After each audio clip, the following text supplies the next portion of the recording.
Hi, my name is Eileen Crispell. I am a storyteller, writer, wife, older mom, architect, and a shaman. I help people heal and empower their souls. I saved my own life by applying medical medium information, and I've been applying this information in mine and my family's life since 2012. Hi, I am Amy Jones. I'm an autism mum, a home educator, a no-dig gardener, a near-death experiencer living a plant-based lifestyle, and I help people heal their souls as a shaman. I've been following medical medium information ever since 2015, and mine and my family's life has changed dramatically since. Hi, everyone. Amie and Eileen, we're back with another podcast. And if you're listening to this podcast when we release it, it's smack in the middle of the holidays. Christmas, Hanukkah, New Year's, all that kind of good stuff. And so we've decided to talk about this morning kind of the solstice also that's happening, which is the light coming back, which is new beginnings for some people. And we're going to talk about beginnings and healing and what all that really means for us. Right, Amy? Yeah, because we've also got the new year coming up, and the new year has that sort of, it has an energy to it, doesn't it? Whether you are someone that goes and sets a ton of resolutions or not, it doesn't matter. There's kind of like this energy to the new year, like starting a fresh exercise book. It's like a blank start. And there's a really great metaphor there with healing, isn't there? Because when we're healing on a healing journey, we think that we're going to heal our aches and pains and our symptoms and our brain fog and our, gosh, the list goes on and on and on, whatever it is that's brought us to our healing journey. We think that's what we're doing, but what we find is that we're kind of in a rebirthing process. We're kind of finding out something about ourselves. We're getting back to who we were, but we kind of lost that along the way. So there's this whole there's this really strong metaphor with this God-given right we have to start over, a fresh start. And I love that energy. I love that opportunity. For me, that's a really soulful, faithful kind of place to exist, in that we have this opportunity to reinvent, and what a gift that is. So we wanted to talk a little bit about that. I see a lot of people talking about sometimes like, oh, if you could go back and be 20 again or something like that. And my thought always is, yeah, I mean, I'd love to have my 20-year-old body, but I don't want to go back to what I know. I don't want to lose what I know now, what I've gained from all the years that I've lived and all the experiences that I've had. I don't want to wander any further through life without that.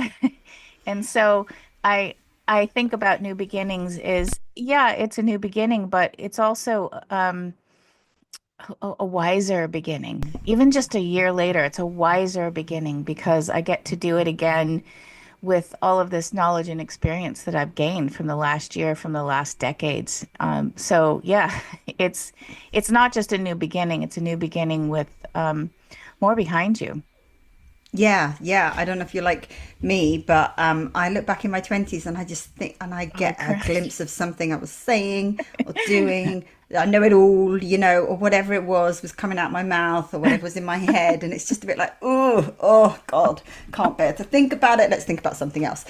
So, I Yeah. would like to have no wrinkles, but, keep work, bank what I've got, and know that in about 20 more years I'll be looking back and going, oh, did I really say that? Oh man. So Did I it's really just make life. that choice? Yeah, suck it up. But not only is it about bringing a sense of a fresh energy, a new beginning, it's about intention as well. Mm. Intention is a really important thing to talk about, I think. And if you bring a focus, it's a common one, isn't it? Let's just use the common things in January: healthy eating, focus on your finances, Yeah. like set yourself some goals.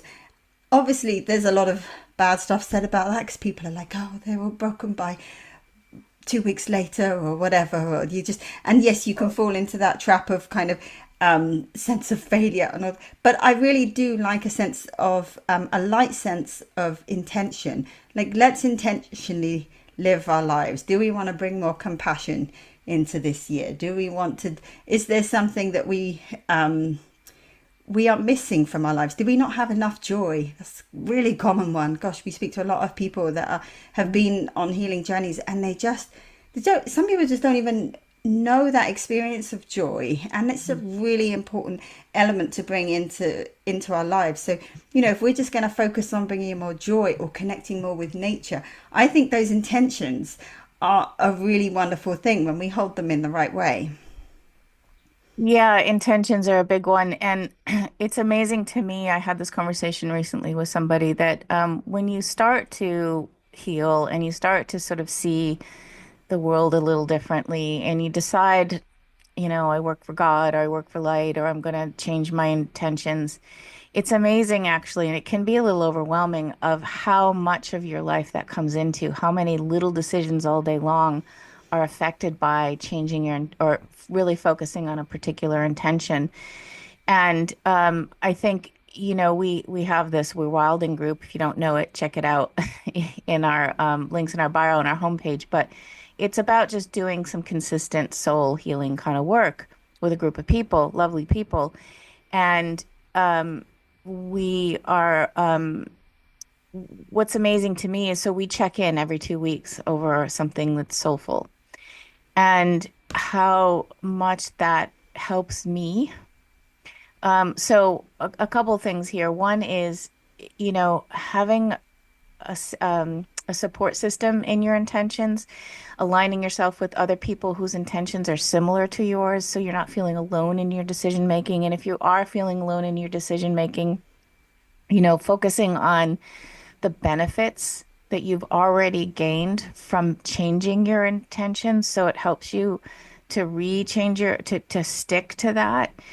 And one of the things we were talking about recently, or we're going to be talking about in this group, is the solstice and the light coming back in the new year. And one of the things we stress is don't let somebody else tell you what that means for you. You decide what it means for you. And even though had these questions for myself for decades now, I love revisiting them because I always get a new layer. It's kind of like the restarting I was talking about. Like, oh, right, I always thought this about that. But now because of these experiences I have a new layer to think about. And I was thinking really recently because of solstice is the planets, right? And in this earth and the sun going around the planet and or what and all of this kind of stuff. And we had a windstorm and the windstorm knocked down our fence. And I was thinking, wow, if I was a good farmer, I would have spent this summer checking the fence line because we knew it was getting weak. We knew it was old. And we would have, when the days are long and when the days are warm and when we can find help, we would have checked our fence and shored it up for the winter. But we don't think like that anymore. And so the fence falling down this weekend, which is a busy week, an extra busy weekend to begin with, because it's the last weekend before the holidays, it threw everything off in our lives. And stuff like that happens, right? You can't avoid all of it.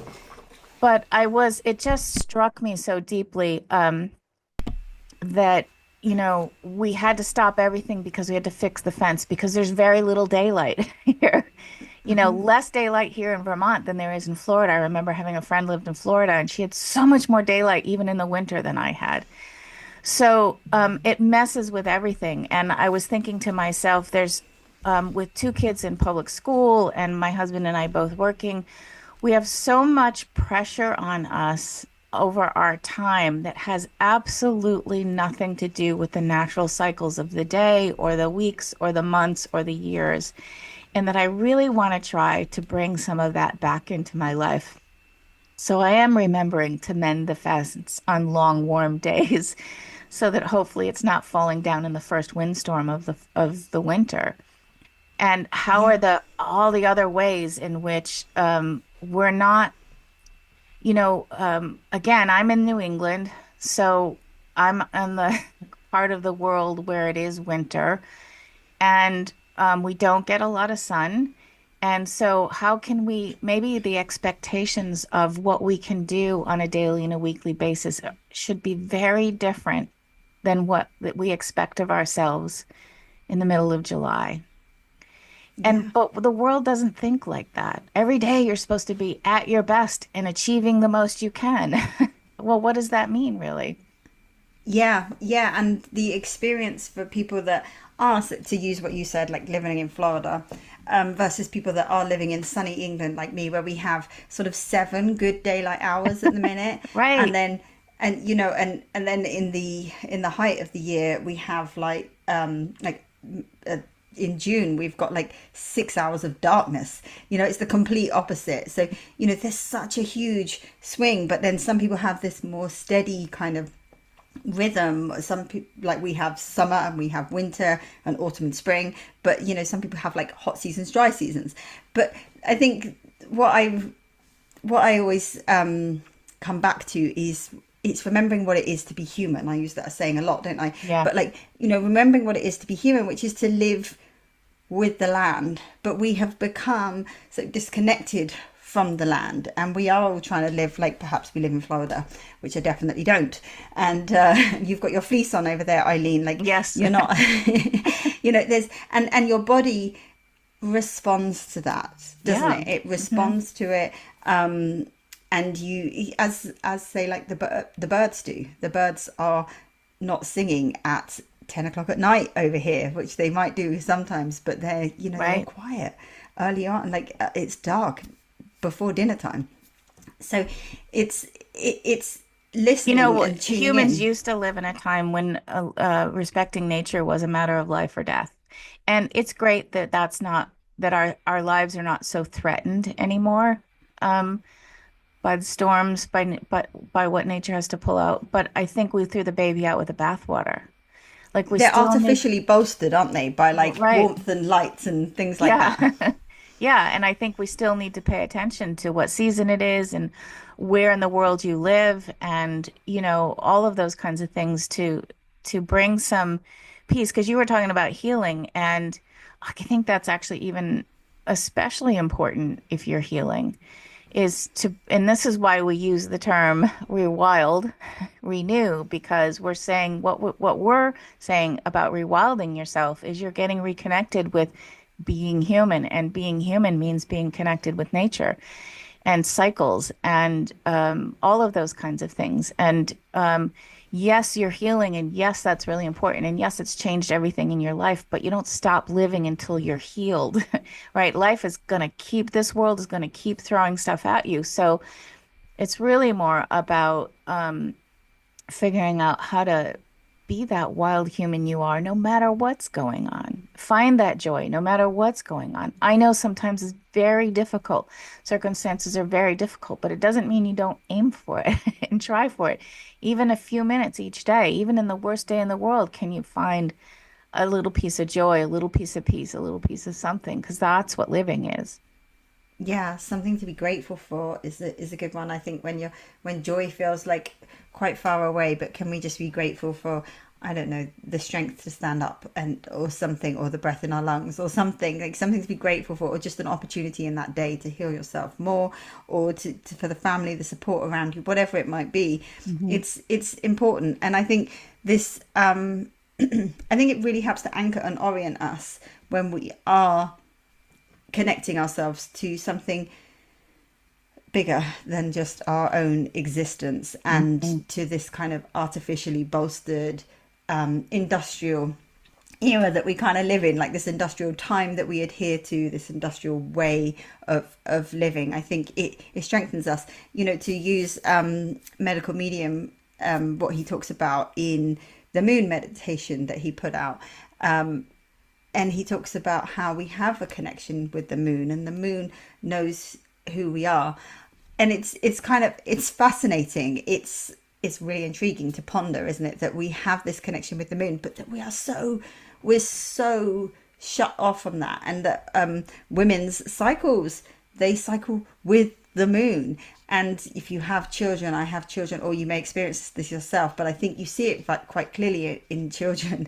My children, they'll wake up early on certain moon cycles, like if in the full moon, or if it's a big moon, or it's a super moon, or the dreams will be affected. And you know people's moods, we talk to people a lot, don't we, Eileen? And Yeah, it's where funny the because then moons are. you mention this stuff if somebody feels off or overwhelmed and you mention this stuff and then you're like, "Oh, you're just woo-woo." You're like, "No, actually, we're made of the same stuff. The moon has a magnetic pull. We have metals in our bodies, that we're not supposed to. Like, it's real. Like, you can't maybe quantify it the way a scientist would like to or somebody who thinks that way wants to, but it doesn't mean it's not real and it's not happening to you. Yeah, yeah, and I think we really do feel it. We Well, you and I beyond. get to see two patterns because we work with so many people.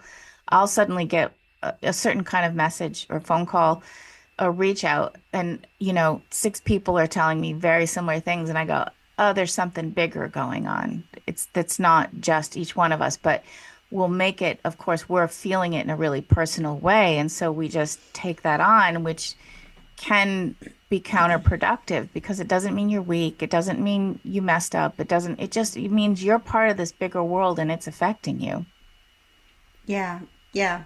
And it's nice to sort of see ourselves as these individuals because we are each individual souls, but Hmm. also part of something, a bigger picture as well.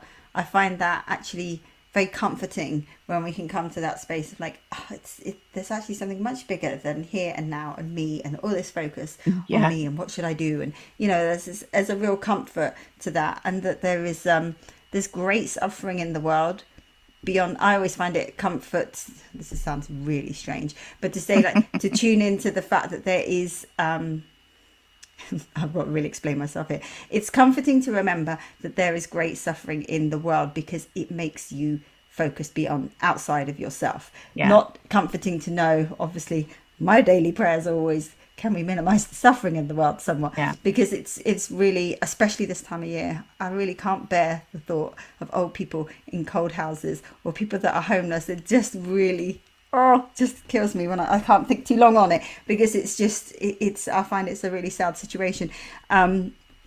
But there are people who suffer greatly in this world, and then I remember we're in this spiritual war together, and then it kind of bolsters me to say, right, come on, pull your socks up, let's just keep going. Let's do what we can, let's try and make this world a little bit better in any way that you can do that. So I think focus is tuning into compassion, and the kind of suffering, the situation as it is, really gives you a focus as well. Well, Kind I of kind would of I comes would back to. even just sort of flip that a little bit. I it's really easy when you're suffering to get a little caught up in it. And you do have a right to feel bad about what you're going through, whatever it is. But I think becoming a mom, I know you'll you'll feel this, Amy, is sort of this built-in, suddenly somebody outside of you is more important than you. And that's what switched for me um so much in my life, empowered me so in such a huge way that I wasn't fighting just for me anymore. And in fact, it was more important than fighting for me. And it's when I really got the grit to actually figure out what was going on with me and heal me because I needed to be good for my kids. And this doesn't mean if you don't have kids that you don't get to experience that. But tapping into that feeling of, um, you know, praying for another person, even when you're suffering, there's something that happens that bolsters you. And I think actually, in my experience, brings more healing to you as well. It's like w when you're not focusing on your suffering, when you're focusing on helping another or even just praying for another, there's just something magical that happens. That's what it is to be human. Is Hmm. to be it is to be connected to the suffering of others. Hmm. I don't want to go into this too much, but there is a selfish culture that we are trained Hmm. in the world that kind of pulls us out of our humanness. Our Well, the self-help natural, industry has a funny edge to it, right? yeah, self, Right. self, full stop. Healing can very quickly turn into this like really narcissistic thing. The whole world has to acquiesce to what you need. And it's not that we aren't bombarded with things that are harmful and hurtful, but getting too self-focused isn't actually healing. Yeah, yeah, absolutely. But here's the nuance, like, because it is so nuanced. Hmm. So it's something to really like, don't misunderstand us here, is what I'm saying. Because like, here's a nuance. So I came to a healing journey because of my kids, because I was, as Eileen says, I was so concerned about my kids. I was so worried. I kind of didn't give a shit about myself, quite Mm. honestly. And my health had been tanking for a long time, and I had real trauma. I've been through real trauma, and that even resulted in a near-death experience. And I was not even gonna scratch the surface, look at it, touch it. I was just not gonna own up to it. But by having, as Eileen says, like, your focus becomes about, there's a greater reason for you to exist, and so by having some others to focus on, it helped me focus on myself and get myself what I Right. needed. So I think what I'm saying there is that this is why this is what it is to be human, because it benefits us. It doesn't benefit us to lose ourselves into ourselves. So, and I'm gonna attempt to sort of talk about, like, I have autistic children, and so just to sort of like segue into something, what Anthony says about autistic children, because autism, the cause behind that is heavy metals in the brain, and he talks about how one of the strong tendencies of autism is to be hyper focused on the self.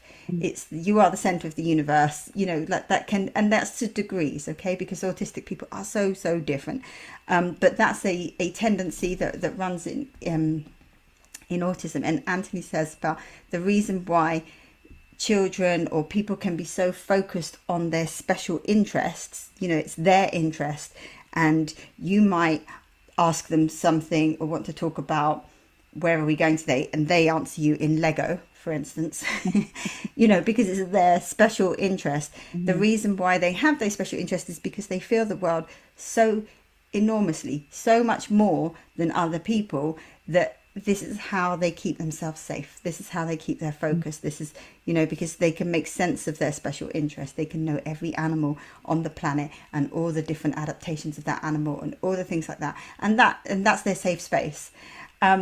So I just wanted to bring that in, because I think However, we don't you doesn't it seem that they also want to use whatever that focus is for the betterment of the world? They're also very empathic and intuitive and kind, and they sort of don't absolutely. understand why people will be mean or selfish.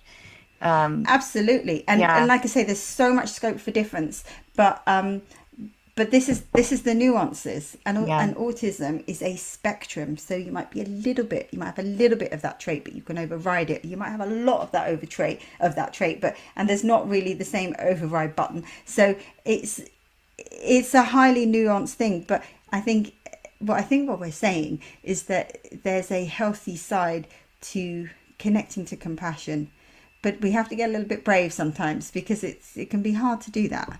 Yeah. I remember going all the way back to being 13, I think, or 14. And I was raised Catholic and I was going through confirmation. If you don't know what that is, it's just a sort of a rite of passage for teenagers in the Catholic Church. Do they have such thing in the Church of England? Yeah. Yeah, yeah, it's confirmation. Yeah. Yeah. So, I remember having to memorize all of these prayers, and I had to have an interview with a priest, and I was really, really nervous. And part of it, we had some meetings with a priest group, a group of teenagers. And I don't even remember this priest's name, but he had us do this exercise, and I didn't know where he was going with it. He totally fooled me. And he's having us, if I remember it correctly, imagine this person who'd done something awful to us standing in front of us.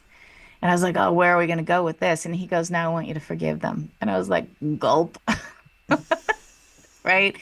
And it's the first time I kind of experienced that. And as an adult, I have had to work with that a lot. And it's one of those things that's very misunderstood, forgiveness. But it's one of those things that when you forgive this person that's harmed you, it doesn't mean you're bringing them back into your life and allowing them to harm you again, But even that, even like praying for the person who hurt you or betrayed you, there's something that happens that is outside of explanation, and it affects your world. I don't know if it always affects their world, but the point is that it's a part of being human, where Amy likes to say humans are endlessly disappointing. I say to my kids all the time, like, there's nobody out there that's black and white. There's nobody out there that's all good or all bad. We're all like trying to figure this out. And so, like, there's a teacher at the school that both of my kids have had them, and one of them absolutely just thinks this teacher's the worst thing in the world, and the other one just loves this teacher. Like, in my opinion, the teacher, like, sort of doesn't matter. I have my own opinion of the teacher, but I can see why one of my children really responds well to the teacher and one of them doesn't. Like, it's a mix out there. And so we need to navigate that always. And that's where, like, come back to the new beginnings. Like, we get to reset. We get to I say, think, go ahead. yeah. No, I was going to say, I think I should just explain that humans are endlessly disappointing things so that people just don't think so I'm so burnt in life that I've just thrown all humans in the bin, Right. because there's a reason behind this. And that is that when we look to someone else to fulfill all our needs, disappointment happens, people, because we can't, it's an insatiable quest. Like, it just doesn't happen. If we look to the earth to steady us and ground us, we're much better off. If we look within ourselves for strength and so forth, it's going to be a happier outcome. Like, I have my youngest just wants to spend a lot of time with me. Like, I'm his person and he wants to spend a lot of time with me. But I'm aware that I disappoint him because I've also got other things to balance. And I've got my other child, and I've got the dog to walk, and I've got the house and the meals so I'm often disappointing him with, I'm sorry, I can't do that with you now, and Yeah, have we to do can it be the later. disappointing person to other people. I had that conversation with my whole family recently because we were dealing with a situation again with the school. Schools are so much fun to deal with. But I I got a little tough, I'll just put it that way, with somebody at the school, and my husband would have handled it differently. He and I are just different in that way. And I said, I think it's okay if I upset them because they weren't paying attention to what we were saying and what our child's needs were. And now they are. So I'm okay being the bad guy. I mean, I didn't yell at this person. I didn't swear. I didn't raise my voice. I just, but I was tough with them about what was going on. And it's funny how many of us, so I'm an empath. It took me many, many, many, many years to come to that point to go, it's okay if somebody doesn't like me in a moment. I'm okay, because that mama bear came out in me. And I was like, no, this is really important for my daughter to be well and get her needs met. And this person is on autopilot and isn't paying attention. So it's okay if they don't like me in the moment. And, Yeah. so it's, as you say, it's a very delicate balance that we go through in this life of not being people pleasing and looking out for ourselves, but also, understanding, seeing, having compassion and all that kind of stuff.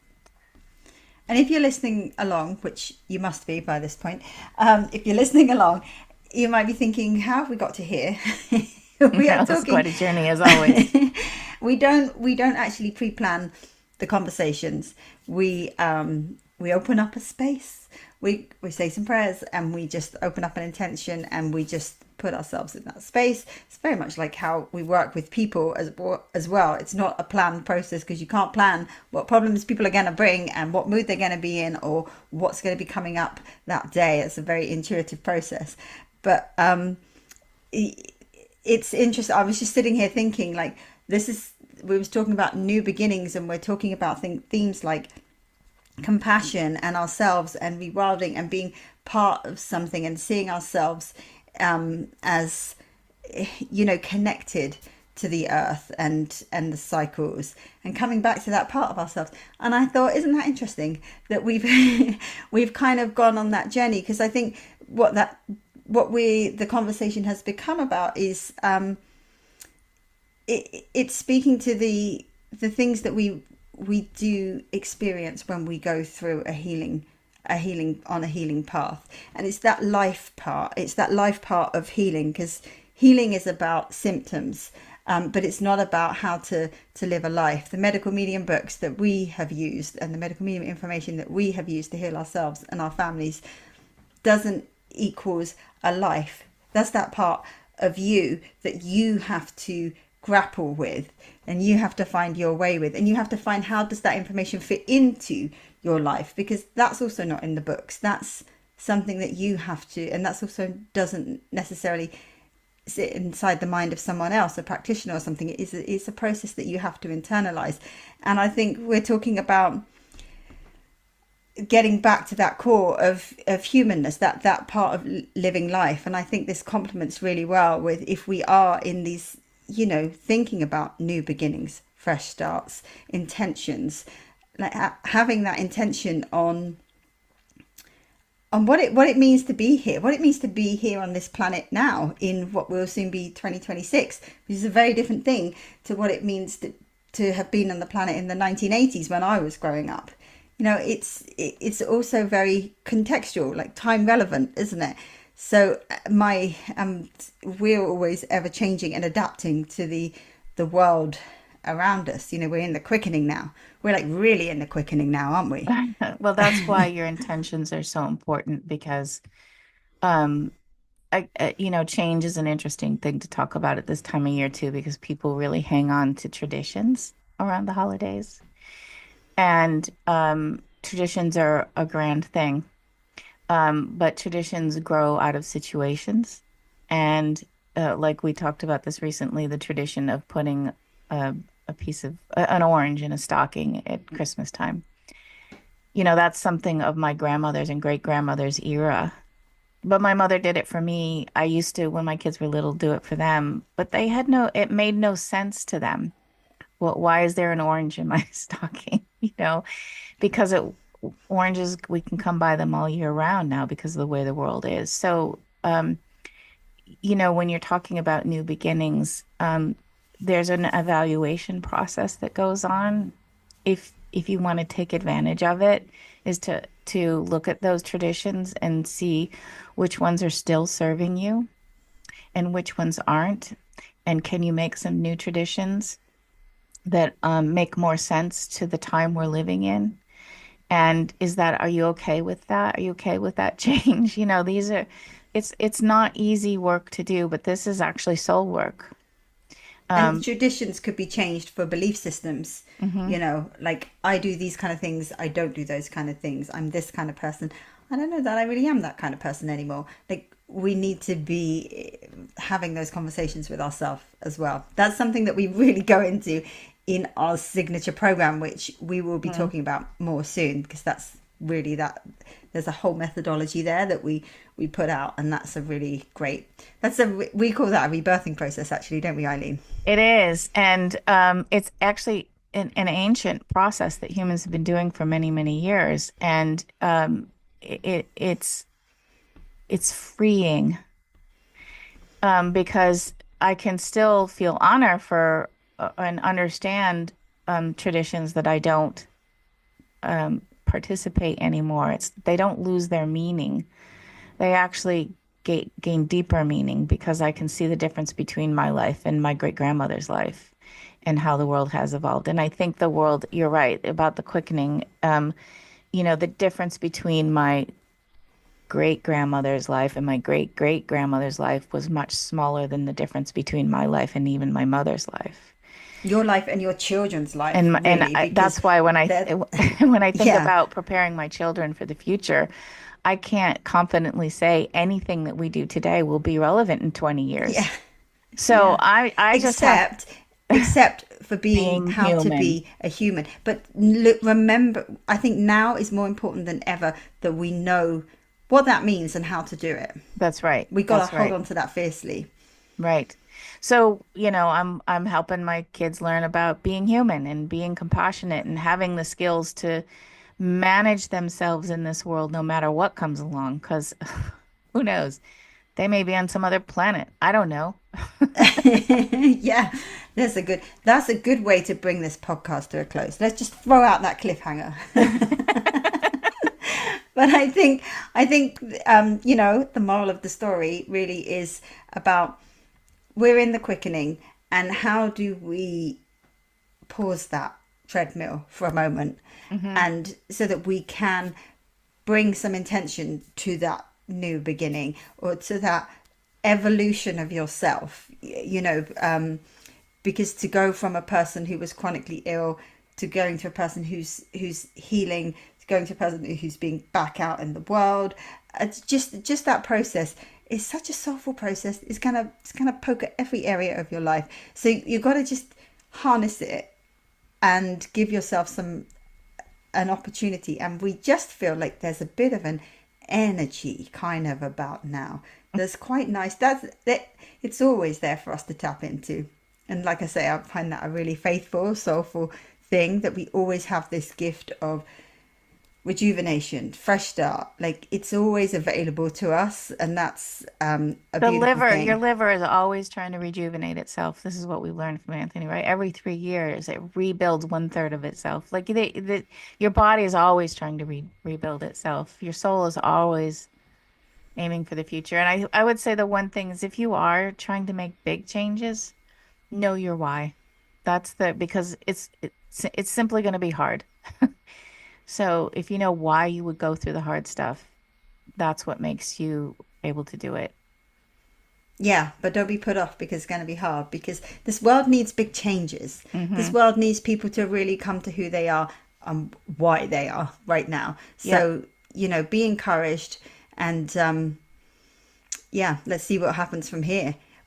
Can I just say also, we would really love to hear things from you, feedback, comments, things you want us to talk about. That thought I just haven't, flew right between us. did it? Because Yes. you know what, this thought I haven't actually said to you, Hmm. but I would really like if people have like Q&A kind of stuff that they Hmm. would like us to talk about. Yeah. We're now on YouTube. Woohoo! We're on YouTube. And I think that would be a really nice thing, that we can anonymously like Hmm. do Q&A stuff with people, because we've had people ask us about that in the past. And I think that would be really nice, because you could give a little context about a situation that might be going on in your life. Me and Eileen love that kind of stuff. We love people to give us their We problems. wish we had the technology to have call-ins because we really do love to hear your stories and answer your questions and talk about this stuff. So yes, I love Yeah, that. but our sweet spot is intuition, not technology. Shame. It's real shame. But perhaps we can do it via the old fashioned method of pigeon. No, of email. We don't send your Or like pigeons. Harry Potter owls. Send us Yeah, an that's it. owl via Yeah, rewildrenew@gmail.com. yep. Rewildrenew@gmail.com. Send us. Or Eileen.crispell on IG, Uh-huh. Amy Jones Healing on IG, Hmm. and yeah, or if all else fails, there is a pigeon you can send. All right, y'all. We'll see you on the next podcast. Please have a lovely next couple of weeks, and we hope you are safe and warm or cool or whatever you need to be for yourself. And as always, remember just how powerful your soul is, and don't give that power away to anybody today. We started Rewild Renew as a way to coach and empower others to heal and connect with their souls. The views and opinions you will hear on the Rewild Renew podcast are ours and are not meant to be medical advice. Please seek professional assistance if you feel you need it.